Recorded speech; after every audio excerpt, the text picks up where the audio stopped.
ज्याने ज्याने आमच्या जीवनाला उभारी आणण्यासाठी कष्ट केलं त्या सर्वांना मी अभिवादन करतो। मित्रहो, भावांनो आणि बहिणींनो, डॉक्टर बाबासाहेब आंबेडकरांची आपण 134वी जयंती साजरी करत आहोत। गेली कित्येक वर्षे आपण अशा प्रकारे बाबासाहेबांच्या जयंती साजऱ्या करत आलो आहोत, परंतु 2025 ची जयंती ही अतिशय भयानक पद्धतीने साजरी करत आहोत आपण। एका बाजूला डॉक्टर बाबासाहेब आंबेडकरांच्या संविधानाची घोषणा करतो, त्याच वेळेस संविधानाला डोक्याला संविधान लावून या देशाचा पंतप्रधान रोज संविधानाची माती करतो आहे। अशा काळात आपण बाबासाहेबांचा आठवण करतो आहोत। दिवस तशा अर्थाने खूप वाईट आहेत। एका बाजूला जयंती साजरी करण्यासाठी आपण अनेक प्रकारच्या गोष्टी करतो आहोत, आपल्याकडे पैसा येतोय, छानपैकी सजावट करतो, मिरवणुका काढतो, गाण्याचे कार्यक्रम साजरे करतो। अशाच वेळेस डॉक्टर बाबासाहेब आंबेडकरांच्या विचाराची या देशामध्ये राख रांगोळी चालू आहे। एका बाजूला एक उन्माद आहे पैशाचा आणि सगळ्याच गोष्टीचा, आणि दुसऱ्या बाजूला रोजच डॉक्टर बाबासाहेब आंबेडकरांचा पराभव होत आहे, आणि हे सगळं आपण उघड्या डोळ्याने पाहतो आहोत। माझ्या लहानपणी अतिशय फटकी माणसं बाबासाहेब आंबेडकरांची जयंती साजरी करायची। त्यांच्याजवळ काहीच नसायचं, पण ती अडाणी माणसं श्रद्धेनं बाबासाहेब आंबेडकरांची जयंती साजरी करायची, आणि बाबासाहेब आंबेडकरांचे विचार ऐकण्यासाठी खेड्यापाड्यातली माणसं शहरातल्या वक्त्यांना बोलवत होते। अलीकडे आज तसं दिसत नाहीये। मी काही मंडळी तर जयंतीच्या दिवशी घराच्या बाहेर पण निघत नाहीत, आरामशीर घरात बसतात। तुमच्यासारखी सामान्य माणसं जयंती बाबासाहेबांवरती प्रेम असल्यामुळे रस्त्यावरती येतात, घोषणा देतात, ताती हमारे औलाद की है, बाबासाहेब की औलाद आहे वगैरे वगैरे घोषणा देत असतात। आणि अलीकडे या जयंतीला उरुसाचं स्वरूप आलेलं आहे। उरुस साजरा करावा अशा प्रकारे आपण जयंती साजरी करत आहोत। बाबासाहेब आंबेडकर हे व्यक्तिमत्व एवढं भयान होतं की ते क्रांतिकारक व्यक्तिमत्व होतं। ते समाज सुधारक नव्हते, ते क्रांतिकारक होते। आणि डॉक्टर बाबासाहेब आंबेडकरांच्या विचारात डोक्यात असलेली क्रांती मला असं वाटतं की आज आपण विसरून गेलो आहोत। रोज बाबासाहेबांचा पराभव होत आहोत, आणि रोज पराभव होताना आपण त्या पराभवाला नुसतं बघत असतो। कुठल्याही प्रकारची प्रतिक्रिया येत नाहीये, कुठल्याही प्रकारची रिॲक्शन येत नाहीये।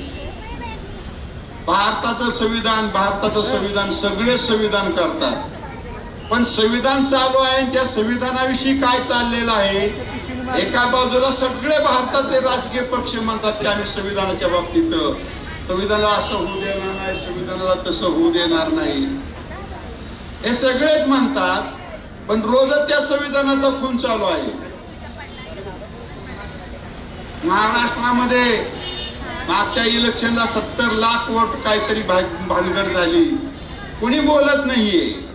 बाबासाहेबांनी आपल्या राज्यघटनेमध्ये निवडणूक आयोग नावाचा एक आयोग घटनेचे अधिकार दिलेलं एक स्वतंत्र असं प्रस्थान बाबासाहेबांनी निर्माण केलं। आज ते हॉस्टाईल झालेलं आहे, काही बोलत नाही कुणी नाचा, कुणी काही करा, मत विका, काही करा।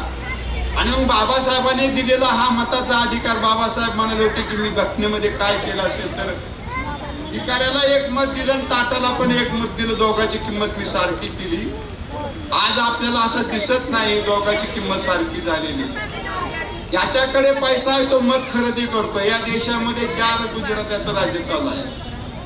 एक आहे अदानी, एक आहे अंबानी, आणि दुसरा आहे मोदी, आणि तिसरा आहे शाह। हे रक्तपिपासू माणसं आहेत।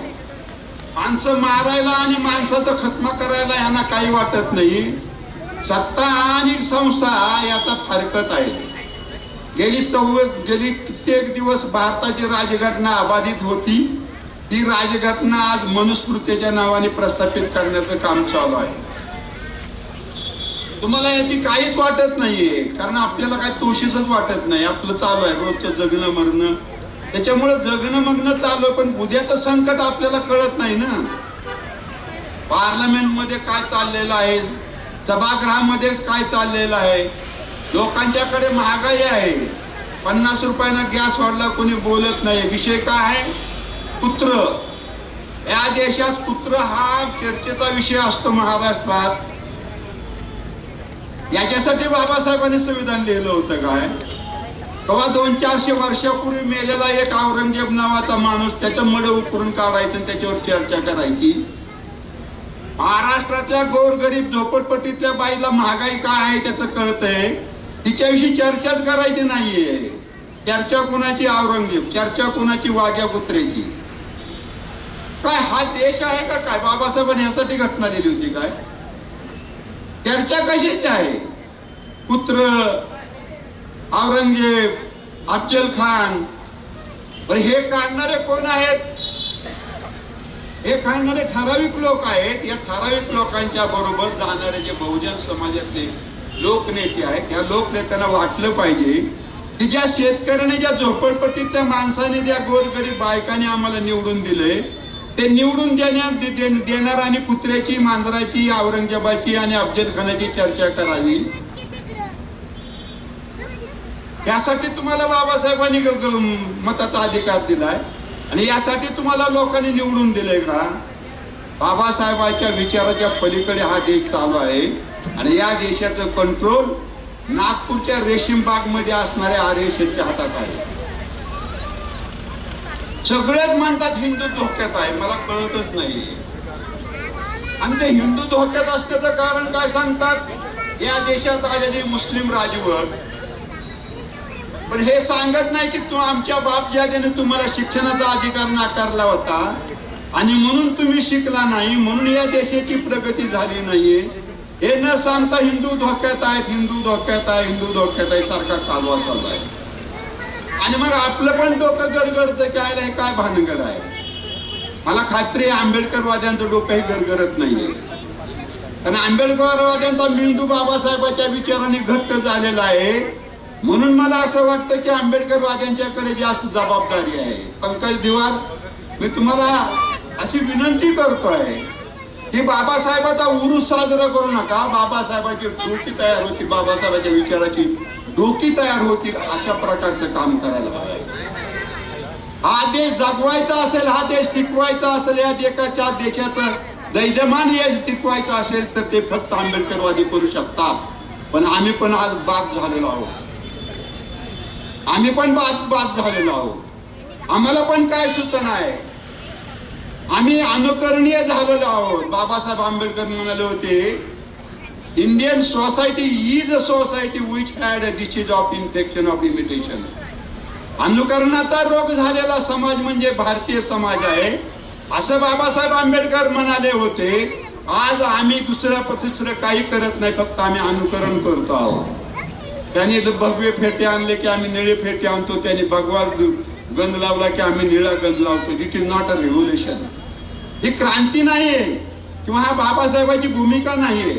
अस्मिता जगणं वेगळं आणि अस्मितेच्या वरती विचार करून समाज बदलणं, या दोन गोष्टी वेगवेगळ्या आहेत. आम्ही अस्मिता म्हणून बाह्य देखावा, बाह्य पोशाख, बाह्य कपडे हे ठीक आहे, एका मर्यादेपर्यंत गरजेचं होतं. आज याची गरज नाही. आज लढाईची गरज आहे, लढण्याची गरज आहे. आणि बाबासाहेबाचा विचार जर जीवन ठेवायचा असेल तर तुम्हाला लढलं पाहिजे. तुमची लढाई आज ना मराठ्याच्या बरोबर आहे, तुमची लढाई ना तुम्ही हिंदूच्या बरोबर आहे, तुमची लढाई ना कुठल्या तरी धर्माच्या विरुद्ध आहे. तुमची लढाई सरळ सरळ इथल्या वैदिक ब्राह्मणाच्या आईच्या विरुद्ध आणि RSSच्या विरुद्ध आहे. बाबासाहेब म्हणाले होते की हे RSS या देशाचं वाटोळं करून टाकेल. बाबासाहेबांनी असं म्हणाल की मी घटना लिहिली, पण घटना राबवणारे जर बदमाश निघाले तर या घटनेचा उपयोग नाही. आज आपण तेच पाहत आहोत की घटना राबवणारे बदमाश आहेत. घटना राबवणाऱ्याला काय देणं घेणं नाही. या देशामध्ये अनागोंदी कसे माजेल, या देशाचं वजवाटोळं कसं होईल, या देशातल्या बहुजन समाजाच्या पासून हा सगळं कसं दूर जाईल, एवढं काम आपण करतो आहोत. आणि हे बाबासाहेबांचं काम नाही, लक्षात ठेवा. प्रत्येक गोष्ट बाबासाहेबांच्या विरुद्ध या देशामध्ये चाललेली आहे. एक पंतप्रधान उठतो आणि सर्वोच्च न्यायालयाच्या न्यायाधीशाच्या घरात बसतो आणि न्यायाधीशाला सांगून तो राम मंदिराचा निर्णय घेतो. आता राम मंदिरामध्ये काय, आम्हाला काय, राम मंदिर हे काय क्रांती आहे काय? त्या राम मंदिर उभा करण्यासाठी हजारो बहुजन समाजातली माणसं मारले तुम्ही, हजारो बहुजन समाजातली माणसं उद्ध्वस्त केली. हे भारतीय राजघटनेचं तत्वज्ञान आहे काय? भारतीय राजघटनेचं तत्व निरपेक्ष आहे. त्याचा धर्म आम्ही आमच्या घरात ठेवला पाहिजे. आज धर्माला काठीला बांधून धर्म नाचतो. उत्तर प्रदेशामध्ये तलवारी घेऊन पोर असे रस्त्यावरती फिरतायत, काट्या घेऊन फिरतायत. कशासाठी फिरतायत त्यांनाच माहित नाही, काट्या घेऊन फिरतात. ही बाबासाहेबांची भूमिका नाहीये. बाबासाहेबांची ही भूमिका, हा देश बलवान झाला पाहिजे. बाबासाहेबांची भूमिका आहे की या देशामधला बहुजन समाज ताकदवान झाला पाहिजे. बाबासाहेबांची भूमिका या देशातल्या झोपडपट्टीतला माणूस समोर येऊन उभा राहायला पाहिजे. ही भूमिका आज आपल्याला दिसत नाही, लक्षात ठेवा. माणूस चेपला जातोय. 1,500 रुपयासाठी माणसाची क्रियाशक्ती वागवून नष्ट केली जाते. आज आमच्याकडे 1,500 रुपये महिलेला मिळतात, बाई विचारच करायला मागत नाहीये. कड्याला रोजगार आहे, भारत उभा करण्यासाठी मजूर मिळत नाही. ही काम कुणी केलं तर हे फक्त इथले RSS वाल्याला. लोकांना विचार करू द्यायचा नाही. अशा प्रकारची भूमिका RSS ची आहे आणि त्यानुसार सर्व राज्यकारभार चाललाय. भारतातला माणूस विचार करायचा असेल त्यांनी पहिल्या प्रथम बाबासाहेबांनी लिहिलेल्या घटनेचा विचार करायला पाहिजे. आम्ही त्या घटनेचं नाव सुद्धा घेत नाही. नाव घेतो घटना, काय म्हणतो मी पण तुम्हाला घटना दाखवतो. ही भारताचं संविधान आहे, दाखवण्यापुरतं संविधान आहे. हे संविधान आंबेडकरवाद्याच्या मनामध्ये आणि धमन्यामध्ये वाहत आहे. ते संविधान जाळलं त्यावेळेस एक काय आंबेडकरवाद्यांनी बोलले नाहीत, लक्षात ठेवा. संविधान जाळलं त्यावेळेस सगळ्या महाराष्ट्रामध्ये, सगळ्या देशामध्ये अनागोंदी माजला पाहिजे होता. सगळा देश पेटून उठला पाहिजे होता. संविधान जाळलं. बाबासाहेबांनी 2 वर्ष 18 महिने 11 दिवस रात्रंदिवस राबून एकट्या बाबासाहेब आंबेडकरांनी हे संविधान लिहिलं. ते जाळण्याचं काम इथल्या RSS वाल्यांनी केलं आहे, इथल्या वैदिक धर्मियांनी केलेलं आहे. आणि तरी देखील आमच्या अंगातलं रक्त उसळलेलं नाहीये. तरी देखील आमच्या मेंदूमध्ये आग लागली नाहीये. कुठल्या जयंतीचा कार्यक्रम आम्ही साजरा करायचा आहे. या बाबासाहेबांनी आपल्या आयुष्याचं सगळे पराकोष्ट करून संविधान लिहिलं. एकट्या बाबासाहेबांनी लिहिलं. लोक म्हणतात काय बाबासाहेबांनी कारकुनी केली, मग आराम करो, लाज वाटली पाहिजे. संविधान सभेमध्ये जेवढे लोक होते ते सगळे लोक, प्रत्येक लोकांनी आपलं मनोगत व्यक्त करताना सांगितलं की हे संविधान फक्त आणि फक्त डॉक्टर बाबासाहेब आंबेडकरांनी लिहिलेलं आहे. आपल्या डोक्यामध्ये ह्याचा कधी विचारच येत नाही. आम्ही अजूनही कुणाला काँग्रेसला शिव्या देत असतो, आम्ही अजूनही कुणाला गांधीला शिव्या देत असतो, आम्ही अजूनही कुणाला हिंदूला शिव्या देत असतो, आम्ही अजून कुणालाही हिंदूच्या देवदेवतांना शिव्या देतो. तुमचं नडलंय काय त्याच्याशी? नडलंय काय? आज राज्य कुणाचं आहे? ते राज्य बाबासाहेबांच्या विचाराने चाललेलं आहे का? ह्याचा न विचार करता आजही आम्ही काँग्रेसच्या विरुद्ध बोलत असतो. या काँग्रेसने बाबासाहेब आंबेडकरांना संविधान सभेमध्ये पाठवलं. बंगालमधला बंगाल प्रांत फुटला आणि बाबासाहेबांचं संविधान सभेतलं जी उमेदवारी होती ती संपली. मग परत बाबासाहेबांना असं वाटत की मला संविधान सभेमध्ये जायचंय. पण हे संविधान सभेमध्ये जात असताना कुठून जायचं, कसं जायचं, निवडणूक लढवण्यासाठी मतदारसंघ नव्हता. महाराष्ट्रातनं बाबासाहेब आंबेडकरांना काँग्रेसने संविधान सभेमध्ये पाठवलं. काँग्रेसने बाबासाहेबांना संविधान सभेमध्ये पाठवलं. हा काय काँग्रेसने आमच्यावरती उपकार केलेला नाही. बाबासाहेब आंबेडकरांची बुद्धी एवढी तीव्र होती, तल्लख होती की त्याच्याशिवाय संविधान कोणी लिहू शकत नाही. पण काँग्रेसने संधी दिली हे आम्ही नाकारत नाही. बाबासाहेबांनी त्या संधीचं सोनं केलं आणि या देशाचं संविधान लिहून काढलं. कन्याकुमारी पासून लडाख पर्यंत आणि सौराष्ट्रापासून आसाम नागालँड पण हा देश कसा चालावा, एवढ्या अनेक भाषेचा, अनेक संस्कृतीचा, अनेक वेगवेगळ्या भूमिकेचा असणारा, वेगळे वेगळे जीवन जगणाऱ्या या भारताला एकत्र बांधण्याचं काम बाबासाहेब आंबेडकरांच्या संविधानाने केलेलं आहे. आज हे संविधान संपूर्ण मोडून तोडून टाकायचं काम चालू आहे आणि मोडून तोडून टाकून एकच घोषणा देशामध्ये चालू आहे की हिंदू म्हणून, हिंदू खतरे में आहे. मी ना सगळ्यांना विचारतो की अगोदर हिंदू म्हणून कोण आहे ते तरी सांगा ना आम्हाला. आपण याचा विचार केलेला नाहीये. हिंदू कोण आहे, कुणाची निर्मिती आहे हिंदू, आपण कधीही विचार केलेला नाही. आपण ह्याच्यावरतीच ठाम आहोत की बाबासाहेब म्हणाले येवल्याच्या घोषणेवरती आम्ही ठाम आहोत. येवल्याची घोषणा काय होती? हिंदू मन जन्माला आलो, हिंदू मन मरणार नाही. आम्ही त्याच घोषणेवरती ठाम राहतो आणि हिंदूला शिव्या देतो. हिंदू तुमचे शत्रू आहेत काय? हा बहुजन समाज तुमचा शत्रू आहे? त्या बहुजन समाजाचं तुमचं पूर्वी खेड्यापाड्यामध्ये नातं नव्हतं का? दुखवता कुणाला? आम्ही आंबेडकरवादी बुद्धाचा धर्म स्वीकारल्यानंतर आम्ही इतरांना दुखवायचा पातक करायला नाही पाहिजे. आम्ही इतरांना दुखवायचं काम नाहीये. बाबासाहेब आंबेडकरांनी आपल्या संविधानाच्या 25व्या कलमामध्ये लिहिलं हिंदू म्हणजे कोण आहेत. हिंदू म्हणजे शीख, लिंगायत, जैन, बौद्ध हे सगळे हिंदू आहेत असं बाबासाहेबांनी म्हटलेलं आहे. बाबासाहेबांनी हे सगळं सांगत असताना एका समूहाचा उल्लेख केला हिंदू मध्ये म्हणून आहे की जो समूह आज उसळून उठतो आहे, जो समूह आज पेटून उठलेला आहे. खेड्यापाड्यामध्ये परशुरामाच्या नावाने घोषणा दिल्या जातात. ब्राह्मण बायका बाहेर येऊन परशुराम की जय, पेशवाई की जय, या पेशवाईला गाडण्यासाठी कोरेगावच्या लढाईमध्ये 500 महाराणे आपलं बलिदान, आपल्या जीवाची बाजी लावली आणि पेशवाई काढली. त्या पेशवाईच्या घोषणा आज दिल्या जातात. उद्या ही पेशवाई प्रस्थापित करण्याचं काम भाजपवाले करत असतील तर येणाऱ्या काळामध्ये मनुस्मृतीचं राज्य येईल आणि तुमच्या ढोंगणाला कराटांग गळ्यात गाडगं बांधलं जाईल. लक्षात ठेवा. तुम्हाला वाटत असेल की असं काय होणार नाही, आम्ही काय करू देणार नाही, पण प्रत्यक्ष आणि अप्रत्यक्ष गाडगं बांधणं आणि वागणूक देणं याच्यामध्ये फरक आहे. तुम्हाला प्रत्यक्ष गाडगं नाही बांधलं जाईल, तुमच्या कमरेला खराडा नाही बांधला जाणार, पण वागणूक तुम्हाला पूर्वाश्रमीच्या महारामांगासारखी दिली जाईल. लक्षात ठेवा. आज देशामधलं आरक्षण संपलेलं आहे. कुठंच आरक्षण नाहीये. सगळे धंदे विकले गेलेले आहेत, कॉर्पोरेट झाले आणि कॉर्पोरेट मध्ये तुम्हाला आरक्षण नाही. लक्षात ठेवा. त्याच्यामुळं आपण हे लक्षात ठेवलं पाहिजे की आपण आपला विचार करत असताना कोण हिंदू आहे. डॉक्टर सावरकर हे हिंदुत्वाचं अतिशय चांगलं पीक आहे. सावरकर काय म्हणाले हे तरी सांगा ना.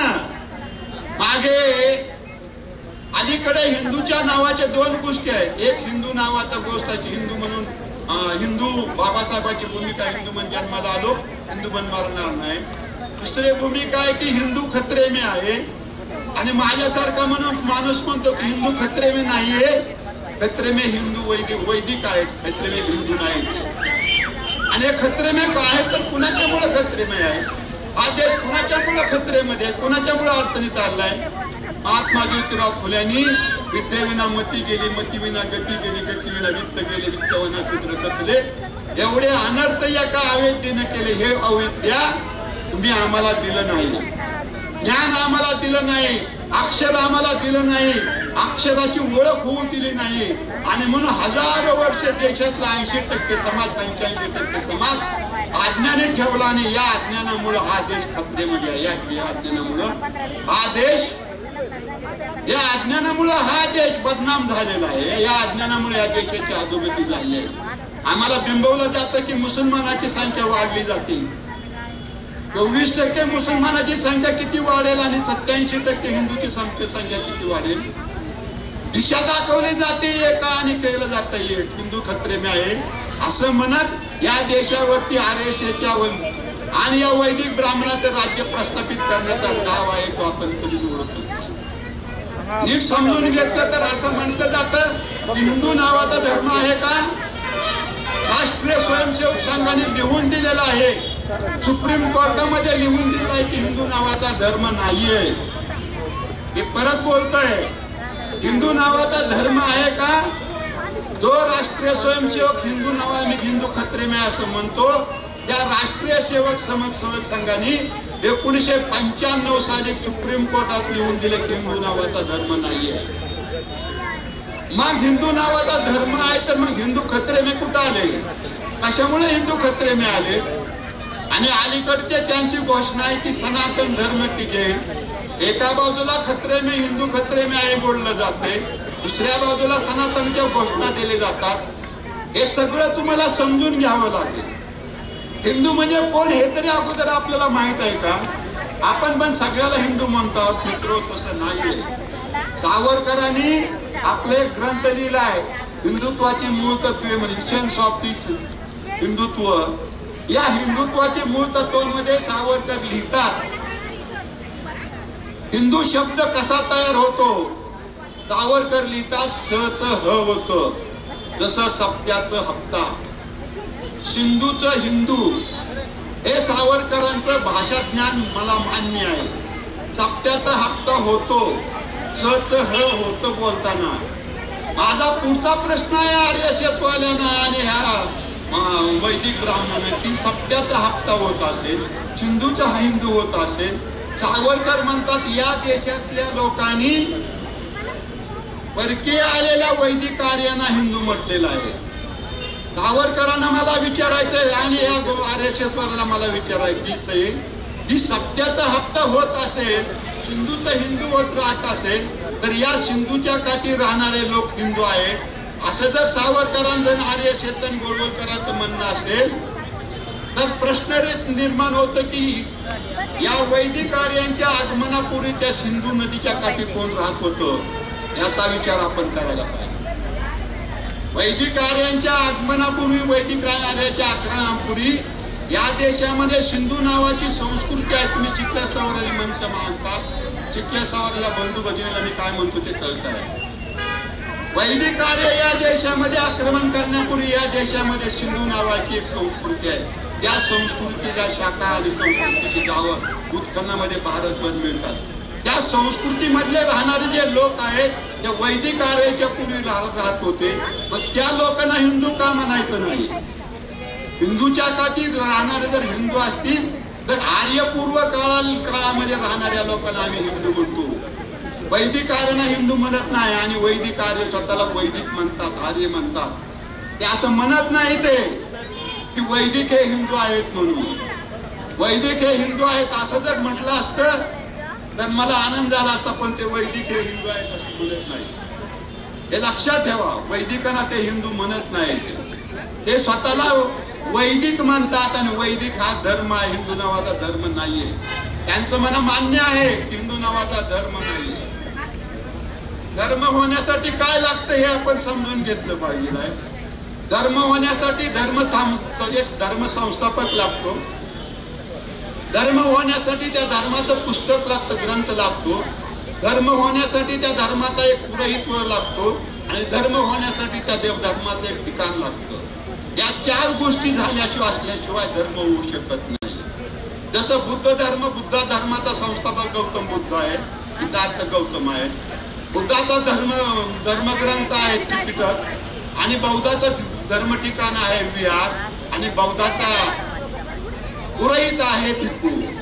मुसलमानाचा धर्म आहे इस्लाम, त्याचा धर्मग्रंथ आहे, धर्मसंस्थापक आहे मोहम्मद पैगंबर. धर्मग्रंथ आहे कुराण, धर्म ठिकाण आहे मस्जिद आणि त्याचबरोबर धार्मिक त्यांचा पुजारी आहे तो पुरोहित आहे तो मुल्ला मौलवी. इस्लाम धर्माचा संस्थापक मोहम्मद पैगंबर, कुराण, मस्जिद आणि मुल्ला मौलवी. त्याचबरोबर जैन धर्माचा संस्थापक महावीर वगैरे. याप्रमाणे हिंदू धर्माचा संस्थापक कोण आहे? याप्रमाणे हिंदू धर्माचा संस्थापक कोण आहे? कोणी स्थापन केला हिंदू धर्म? हिंदू धर्माचा धर्मग्रंथ कोणता आहे? हिंदू धर्माचा पुरोहित कुठं आहे? हिंदू धर्माचा धर्म ठिकाण कुठं आहे? पण आपण असं बघतो की आपण हिंदू धर्माचे ठिकाण हजारो आहेत. तिकडे ज्योतिबा आहे, इथं तुमच्याकडे खंडोबा आहे, तिकडे महादेव आहे.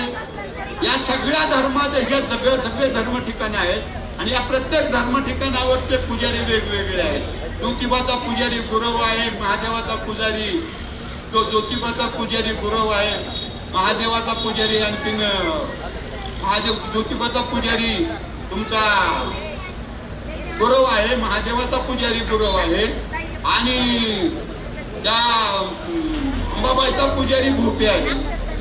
हिंदू धर्माचा पुजारी कुठं आहे? धर्म ठिकाण कुठं आहे? धर्माचा ग्रंथ कुठं आहे? हे मला मान्य आहे. हिंदू नावाचा धर्म नाही. माझा पुढचा प्रश्न आहे, जर हिंदू नावाचा धर्म नाही, हिंदू शब्द 16व्या शतकामध्ये भारतामध्ये आला असेल तर या 16व्या शतकापूर्वी हे हिंदू लोक कुठल्या धर्माचे होते याचा प्रश्न आपण विचारत नाही. या हिंदू धर्माचे लोक, आज ज्याला हिंदू धर्माचे लोक म्हणतात, हे धर्माचे लोक हिंदू शब्द येण्याच्या ऐवजी हिंदू धर्म हा काय धर्म नाही. मग हे लोक कोण होते? हे लोक सर्व बौद्धिस्ट होते, लक्षात ठेवा. आजचे हिंदू हे पूर्वाश्रमीचे सगळे बुद्धिस्ट आहेत. कारण या सम्राट अशोकाचं संपूर्ण ज्या भारतावरती राज्य होतं आणि आज आपण पाहतो की प्रत्येक जिल्ह्यामध्ये बौद्ध केव्ज आहे.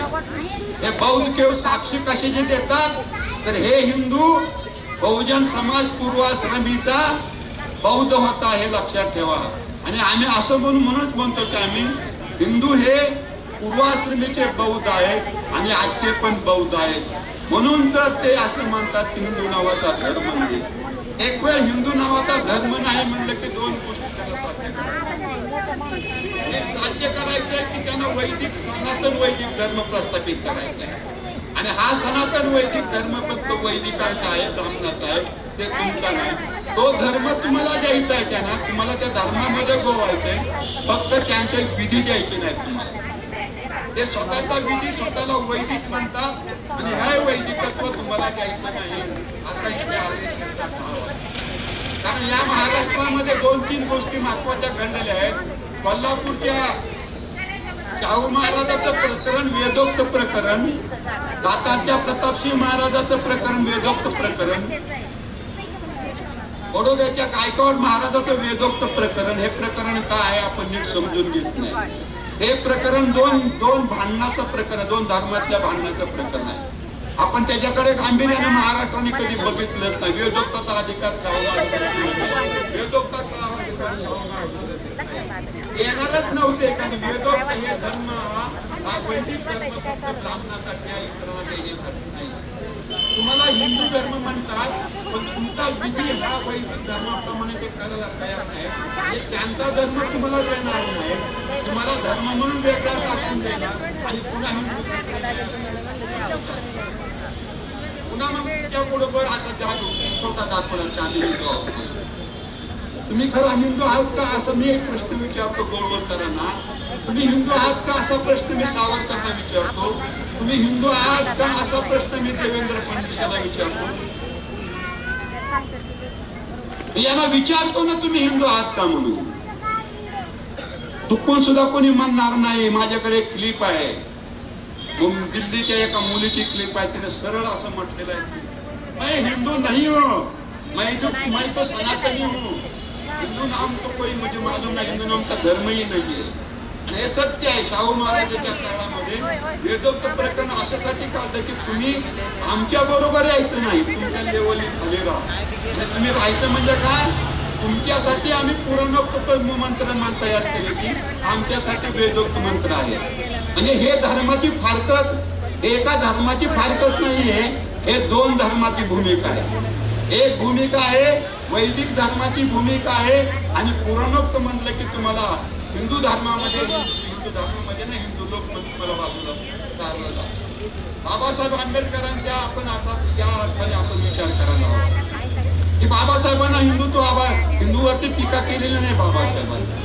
बाबासाहेबांनी आपलं संपूर्ण आयुष्य वैदिक धर्मग्रंथाची चिकित्सा करण्यासाठी संपूर्ण आयुष्य आपलं वैदिक चिकित्सा केली, बाबासाहेबांनी ऋग्वेदाची चिकित्सा केली, मनुस्मृतीची केली, उपनिषदाची केली, पुराणाची चिकित्सा केली बाबासाहेब. आणि ही सगळी चिकित्सा ही हिंदूच्या ग्रंथाची नाहीये. कुठलाही वैदिक ग्रंथ इथला 4 वेद 6 शास्त्र 18 पुराण हे हिंदूचे धर्मग्रंथ नाही. ते कृपया आंबेडकरवाद्यांना डोक्यातून हे काढावं की ते वैदिक हिंदूचे ग्रंथ आहे. ते वैदिक आर्यांचे ग्रंथ आहेत. वैदिक आर्यांच्या वंशजांनी त्यांच्यासाठी लिहिलेले ग्रंथ आहेत. ते जर हिंदूचे ग्रंथ असते तर त्या ग्रंथामध्ये सर्व समाजवादी भूमिका असती आणि सर्वांना सामावून घेणारा एक देश उभा करणारा धर्म स्थापन केला होता. त्यांना या धर्माची गरज नाहीये, त्यांना या देशाची गरज नाहीये, या देशाच्या प्रतिष्ठेची गरज नाही, या देशाची आबरू केली काय राहिली काय त्यांना गरज नाही. कारण त्यांना फक्त एकच माहित आहे, आम्ही वैदिक काळापासून श्रेष्ठ होतो, आमची जात श्रेष्ठ आहे, आमचा वैदिक धर्म श्रेष्ठ आहे आणि ते श्रेष्ठ होतो आम्हाला पाहिजे आहे. आम्ही या सगळ्या देशाचे बाप होऊन राहिलो पाहिजे एवढीच काळजी इथल्या आर्यशेषवाल्यांना आहे. आणि म्हणून आर्यशेषवाले हिंदूचा मुखवटा धारण करून वैदिक धर्म वैदिक संस्कृती तुमच्यावरती लादू पाहत येत आहेत. या वैदिक धर्माला आणि या वैदिक संस्कृतीला बाबासाहेबांनी आयुष्यभर विरोध केलेला आणि म्हणून बाबासाहेबांच्या बाबतीत आपण ही जी घोषणा आहे बाबासाहेबांची, हिंदू मन जन्माला हिंदू मन मरणार आहे, काही गोष्टी त्या काळातल्या चाललेल्या शब्दावरती असतात. त्या काळामध्ये हिंदू शब्द हिंदूचं विश्लेषण कुणी करत नव्हतं. महात्मा ज्योतिराव फुल्यांनी ते हिंदूचं विश्लेषण केलं. तिथल्या वैदिक आर्य भट्टांच्या विषयी महात्मा ज्योतिराव फुल्यांनी लिहिलं. हे सगळं लिहित असताना बाबासाहेबांच्या आयुष्यात आणखीन काही वेळ मिळाला नाही. बाबासाहेबांनी हिंदू मन जन्मला हिंदू मन मारणार आहे ही घोषणा केली आणि बाबासाहेबांनी पुन्हा बौद्ध धर्म स्वीकारला. या बौद्ध धर्माचा आणि हिंदूचा संबंध काय आहे मग मी तुम्हाला सांगितलं.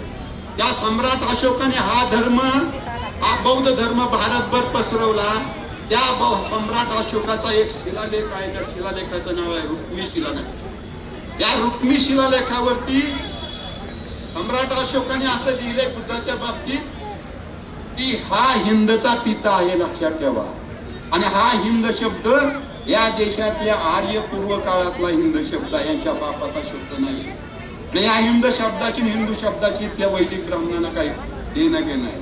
हा हिंद शब्द सम्राट अशोकाने आपल्या शिलालेखात वापरलाय. त्याचं कारण त्या काळात या देशामध्ये हिंद नावाच्या गोष्टीच्या अनेक गोष्टी उपलब्ध. हिंदुकुश पर्वत होता, हिंदूच्या नावाने अनेक वस्तू या देशामध्ये होत्या. त्याच्यामुळे सम्राट अशोकाच्या काळामध्ये हा शब्द वापरला गेला. आपण या अर्थाने या हिंदूकडे बघितलं पाहिजे. हिंदू तुमचे शत्रू नाहीत आहे. मी शेवटच्या मुद्द्याकडे येतोय आणि तो मुद्दा असा आहे की तुमच्या 22 प्रतिज्ञेच्या बाबतीतला मुद्दा. तुम्ही असं म्हणाल की बाबासाहेब आंबेडकरांनी हिंदूच्या आपल्याला ज्या 22 प्रतिज्ञा दिल्या त्या 22 प्रतिज्ञेमध्ये सरळ सरळ असं म्हणलंय की मी कृष्णाला रामाला आणि ब्रह्माला देव मानणार नाही. बाबासाहेबांचं हे म्हणणं बरोबरच होतं. बाबासाहेबांनी तुम्हाला 22 प्रतिज्ञा देत असताना मी कृष्णाला रामाला देव मानणार नाही हे म्हणणं बाबासाहेबांचं बरोबर होतं.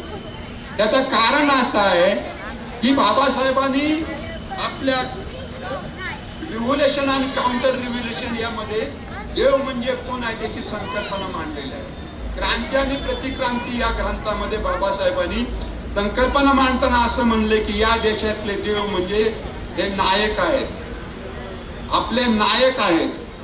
आज आपण बाबासाहेब आंबेडकरांना नायक म्हणून वागवत आहोत. त्याचप्रमाणे या सगळ्या कृष्णाला रामाला हा समाज नायक मानतो, तो देव मानत नाहीये.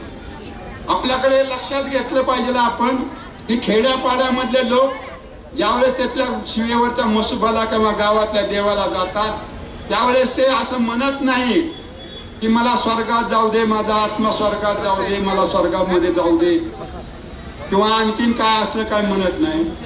खेड्यापाड्यातले लोक त्याच्या देवाला म्हणत ते देव नाही, ते त्यांचे नायक आहे. त्या नायकाला असं म्हणतात मला सुखाचं ठेव. याचा अर्थ काय होतो? याचा अर्थ असा होतो की बुद्धाच्या सांगण्याप्रमाणे बहुजन हित आहे, बहुजन सुख आहे, अशा प्रकारची भूमिका त्या काळामध्ये घेतली होती. आणि म्हणून खेड्यापाड्यातला बहुजन समाज हा बुद्धाच्या मार्गाने जाणारा समाज आहे. तो वैदिक धर्माच्या इंद्र आणि विष्णूची पूजा करत नाहीये. त्याने किती बी म्हटलं की विठ्ठल विष्णूचा अवतार आहे, त्याने किती बी म्हटलं की राम विष्णूचा अवतार आहे, हे असं होऊ शकत नाही. आज मोदी पण म्हणतात मी बायोलॉजिकल आहे. बायोलॉजिकल याचा अर्थ मी कुठल्याही स्त्रीच्या पोटी जन्म घेतलेला मी वर्ण पडलेला आहे. हा एकमेव महात्मा आहे भारतातल्या सध्या 21व्या शतकातला वर्ण पडलेला आहे आणि देशाचं वाटोळं करायला आलेला आहे. एवढ्या देशाला आग लावता येईल एवढा हा वर्ण पडलेला माणूस या देशाला आग लावणार आहे.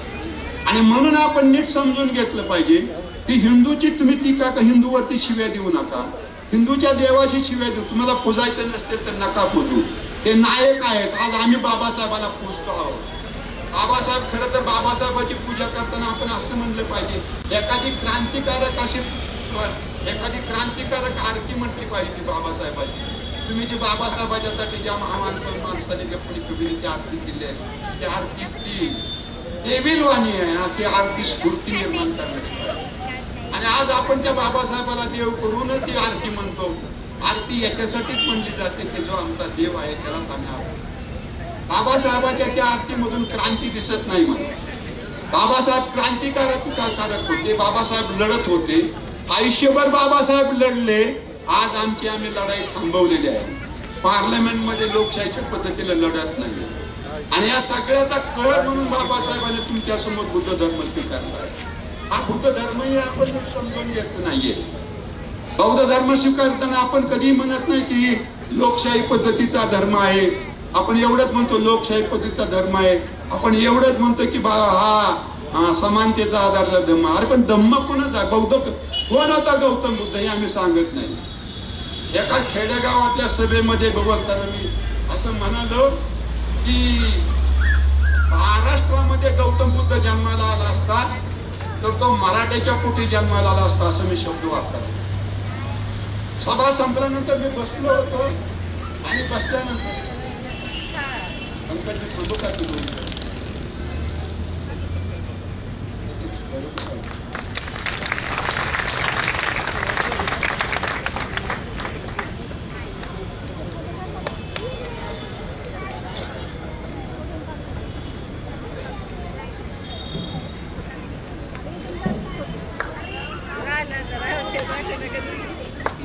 मी तुम्हाला हे सांगत होतो की एका खेडेगावामध्ये मी सभे बोलत असताना मी असं म्हणालो की महाराष्ट्रामध्ये बुद्ध जन्माला आला असता तर मराठीच्या पोटी जन्माला आला असता. सभा संपल्यानंतर मी असंच बसलो तर चहाला आणि ती भगिनी माझ्या समोर आली आणि मला म्हणाले साहेब बसू का? म्हणलं कुठला साहेब? असं म्हणलं तुम्ही इथं. ती भगिनी माझ्याजवळ बसली आणि म्हणली साहेब एक विचारू का? मी म्हणलं काय? ती भगिनी म्हणली मग तुम्ही असं म्हणाला की महाराष्ट्रामध्ये बुद्ध जन्माला तर मराठीच्या पोटी जन्माला असता म्हणजे काय? माझं डोकं असं गरम धक्क्यात गरम झालं की आम्ही किती गाढव चुका केल्या. त्या बुद्ध कोण आहे ते पण लोकांना सांगितलं नाही. हा बुद्ध तुम्हाला इथल्या मराठीच्या वस्तीमध्ये इथल्या माळ्याच्या वस्तीमध्ये घेऊन जायचं असेल तर तुम्हाला ओरिजिनल बुद्ध काय होता हे सांगितलं पाहिजे. आंबेडकरवाद्यांची जबाबदारी होती. ही जबाबदारी पार पाडली नाही. माझ्या सहित कुणी पार पाडली नाही. आम्ही गुन्हेगार आहोत. बुद्धाला आम्ही महाराष्ट्राच्या वस्तीच्या बाहेर जाऊ दिलं नाही. आम्ही गुन्हेगार आहोत. ती बाई मला म्हणाली म्हणजे काय? मी म्हणलं म्हणजे काय? तुमच्या डोक्यात असं आहे काय? म्हणलं बुद्ध महार होता म्हणून. ती माझी भगिनी शांत बोलली नाही. ती माझी प्रतिक्रिया देऊ शकली नाही. म्हणली नाही की होय मला तसंच म्हणायचं पण ती बोलली नाही गप्प बसली. पण मला कळलं की तिच्या डोक्यामध्ये हे आहे की बुद्ध हा महारच होता. कारण बाबासाहेबांनी तो धर्म स्वीकारला म्हणून महाराष्ट्राच्या मध्ये सगळ्याच्या मध्ये असं एक वातावरण आहे की बुद्ध म्हणजे महाराचा देश, नाराचा धर्म. हे माझी एक मुलगी मी बिहारमध्ये दिली आहे. खगरिया जिल्ह्यामध्ये सोनवर्षा नावाचं गाव आहे. तापीच्या खोऱ्यामध्ये ते गाव आहे. माझ्या मुलीचं माझं सासरू वारली म्हणून मी त्या गावाला गेलो. महाराष्ट्रातला समधी म्हणजे पाहुणा महाराष्ट्रातला समधी आला म्हणून ते गावची गाव रात्रभर माझ्याबरोबर बसायचं. महाराष्ट्रामध्ये काय चाललंय, शेती काय चाललंय, शिक्षण काय चाललंय. बिहारमधल्या लोकांना महाराष्ट्राला समजून घ्यायचं आहे. भारतातल्या लोकांना महाराष्ट्र समजून घ्यायचं आहे. ते लोक समजून घेत होते. शेवटच्या दिवशी निघताना मी म्हणालो की आप लोग बहुत खुशनसीब हो ते लोक मला म्हणाले, त्या खेडेगावातले लोक मला म्हणाले कैसे, मी त्यांना म्हणालो की आप खुद के देश में पैदा हुआ. पक्षीण प्रतिक्रिया आली, वो तो अचूक. हे कुणाचा अपयश आहे? बाबासाहेबांचा अपयश आहे. हे अपयश कुणाचं आहे? हे तुमचं आणि माझं अपयश आहे. यांच्यामध्ये हे येत आहे की बुद्ध म्हणजे महाराज, बुद्ध म्हणजे अच्युत आहे. मी त्या माझ्या सासरवाडी मुलीच्या सासऱ्याला सांगितलं नको नाहीये, वो किसान का बेटा था, वो क्षेत्रीय था, हे सांगितलं. आणि ते त्यांना म्हणालो की तो तुमचा वंशज होता, तुमचा.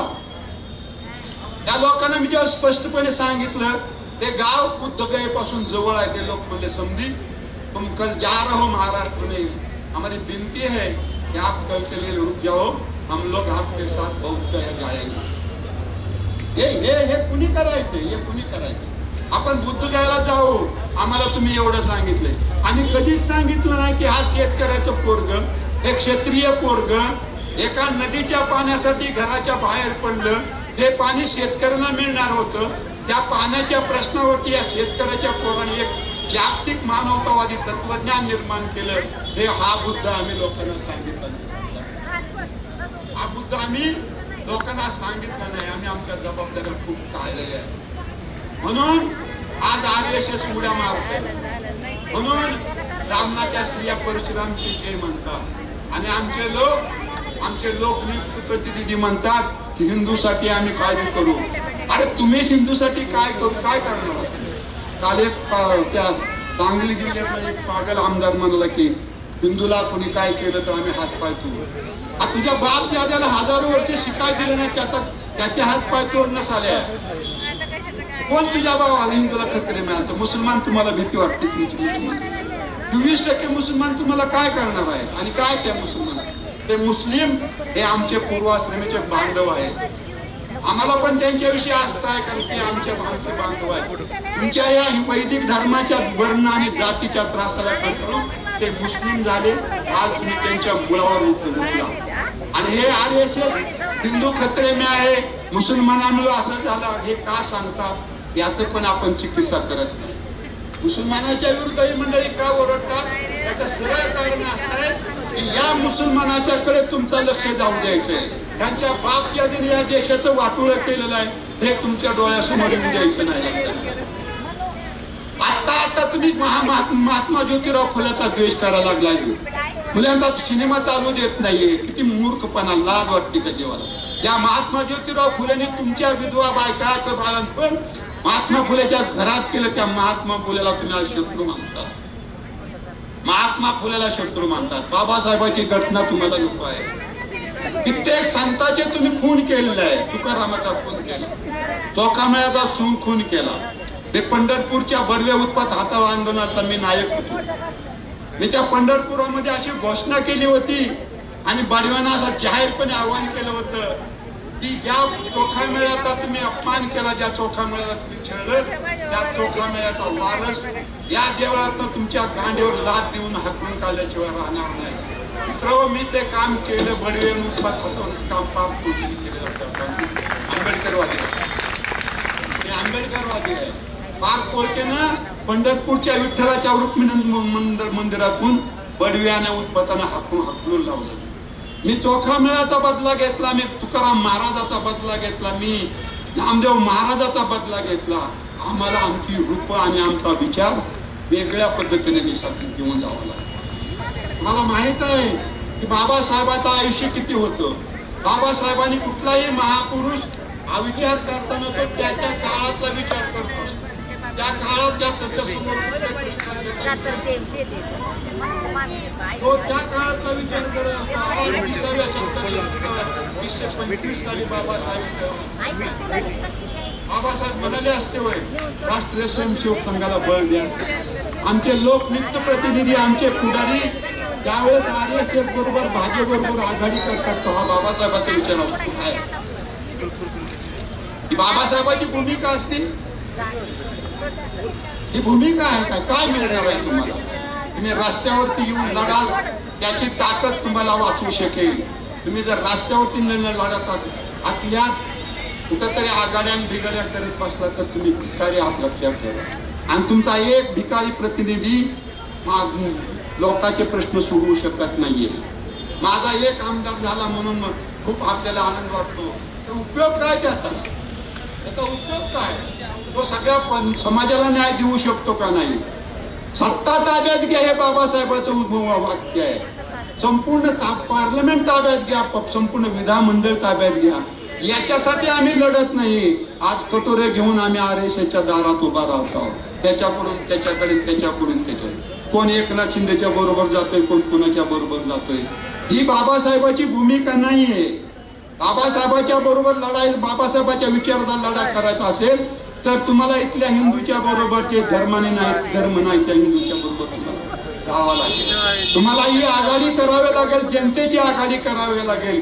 विकाऊ जाणाऱ्या लोकप्रतिनिधीची आघाडी करावी लागणार. या महाराष्ट्रातल्या हिंदूचे आणि बहुजन समाजाचे परिवर्तन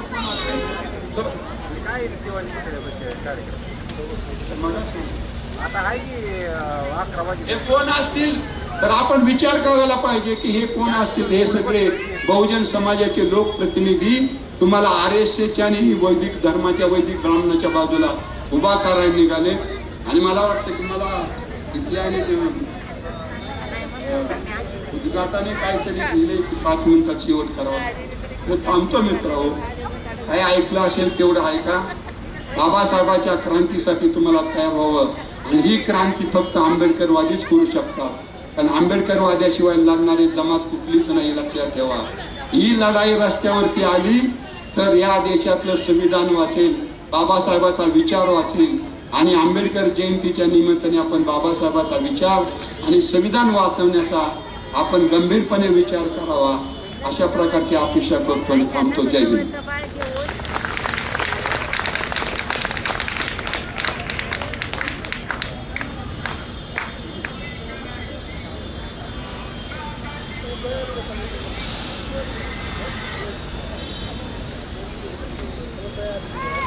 धन्यवाद कोळके सर. आपण खऱ्या अर्थानं हिंदुत्व आणि डॉक्टर बाबासाहेब आंबेडकर यांच्याविषयी आपला अतिशय परखड आणि वस्तुनिष्ठ विचार आमच्या या समाज बांधवांपुढे मांडले. आपलं मानल तितकं अभिनंदन. थोडंसे उपस्थित सर्वांना मी विनंती करतो, कोळके सरांसाठी एकदा जोरदार टाळ्या वाजवून त्यांचं आपण अभिनंदन करायचं. या भारतरत्न डॉक्टर बाबासाहेब आंबेडकर जयंती महोत्सवानिमित्त या ठिकाणी उपस्थित असणारे विजय डॅडी सोनवणे